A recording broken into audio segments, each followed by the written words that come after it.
How, well, we talked last time and you talked about, you know, trying to relax everyone, taking them for a walk, chilling everyone out. Was that what worked? No? If I knew I'd do it every week, it was the right thing, I thought, for the right time. We were all very low after the game, so it was just that getting away from football, away from the ground, you know, different scenery and having a chat and a walk and stuff. So it may have played a part.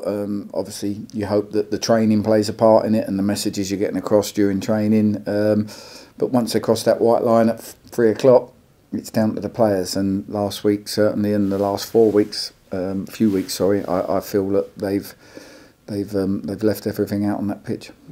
John said something interesting just now. He said you're starting to figure out, he felt the team was starting to figure out what they were good at, the sort of team they were and what they did well. What is that, do you think? What are the things that Nottingham did well? I'll be giving my secrets away to the opposition. It's up to them to work it out. There's loads of stuff, you know. I think probably the key to it is that, you know, when we come away from the Cheltenham game, which was the last time I thought we played poor, you know, it sort of dawned when you watch back the game that we'd played nothing football. You know, there was no effectiveness in what we did, certainly in our defending that day, but even in what we did with the ball going forward, there was no effectiveness in it. And that was the part that we stripped back and said, right, you know, we've got to create, the team's got to create more and be an effective team, and we've worked hard on it since. It certainly felt like that was effective. How do you translate that now to home form? Because that seems to be the gap. Of course, it's difficult. At home, there's an expectation, you know, and I know I do it every time on a Thursday before we play home games, but I always try and reach out to the fans and show their importance, because, you know, away from home fans, just, you know, at every club I've been at, they have a tendency just to go out. It's a day out, they go and have a few beers and they sing all the way through the game, and they're there for a positive experience, and we need to try and create that at home. And you know, anxiety can be a difficult thing to deal with, and if that anxiety comes from them on the pitch or from us to them back on the pitch, then it makes the job a bit harder. And all oppositions will say, let's keep them quiet, let's keep it tight, their crowd will get on their back, and that's what most teams say when they go away from home. So you know, we've got to say, okay, that's what they expect, let's not make it happen if we're not in the lead at some point early in the game. Because from people, and by people I think I probably mean me, feeling like you were down a few weeks ago, really, more than a chance now, every possibility, especially with, you seem to be the team that's in better form of those bottom three. It seems to be that way. Yeah, I mean, at the moment it does, but like I said, there'll be twists. I said it when we lost at Exeter, I said there'll be more twists. I fully expect the Oval and Macclesfield to win games, you know, probably at least 2. So when you put that in, it shows that you still got a mammoth task on your hands to get where you want to go. So, you know, we're focused. We're focused on us. You know, we haven't come away from what we thought we needed, and you know, a lot of work's got to go in to get there. You're going to get a bit of a bombardment over the weekend in terms of, you know, it's going to be very direct. Are you guys ready for that and able to deal with that? Well, you know, it's been a little bit of an Achilles heel in the past, but certainly last week at Stevenage, you know, they were a big team, big powerful team, and we certainly mastered it, and hopefully that will give the lads confidence they can. But you know, every game's different, and you know, Northampton set pieces are very good again, very strong on them. You know, got a lot of height in their team, and you know, players, we've got to do our jobs, you know, because all we need to do is have a bad day on our set pieces and we've got no chance of winning the game. And at the other end, it's about maintaining that relaxation, isn't it? Because that's what struck me about the goals, was that they were taken with calmness, with assurance.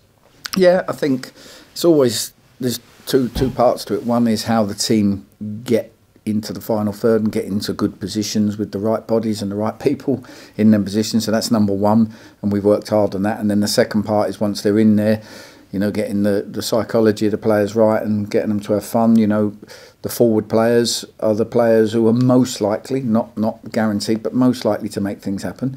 And we try to put a bit more onus on the Vaughanies, the Jims, and the Mitch Roses. You know, Mitch had a great chance. The keeper makes a save from. Jim's obviously scored. So we're trying to put more onus on everybody to contribute both defensively and attackingly. You know, we ask the forwards to defend from the front. And we ask the people from the back to make sure that we get more chances. And They did. We worked hard on it that last week. We've worked hard on it again this week. Hopefully, the fact they've scored 3 goals twice in games in the last 4 games should show them that they can do it. They've just got to put a smile on their face and enjoy. And that's where I talk about, you know, the crowd as well, and helping them to relax and enjoy attacking the opposition. And do you go after the opposition early with that in mind? Try and get the early goals so that everyone just can relax a little bit. You never set up a team in any game, home or away, to say let's just be really cagey and hope for the best. You always set your team up. The Northampton will turn up here after disappointment of last week, and they'll say fast start, let's get in their faces, let's cause them a problem, and we'll be saying the same in our dressing room, and you then wait and see what happens. We had a fast start last week. I'd gladly take that again this week. Just a couple of factual things. Have you got any other injuries to worry about? Anything you picked up on the training ground in the week? Touch wood, as it stands at the moment, we're all good. Long may that continue. What does it do for your confidence? I mean, you know that Saturday night you could be out of it. To be honest with you, we're used to being down there. It's, all right, we're off the bottom, then we was back on the bottom a week later. So we're used to being down there. We've had to fight and scrap just to get ourselves in contention. So, in my mind, this will go to the last game of the season. That's how I prepared before. That's how I'm preparing now.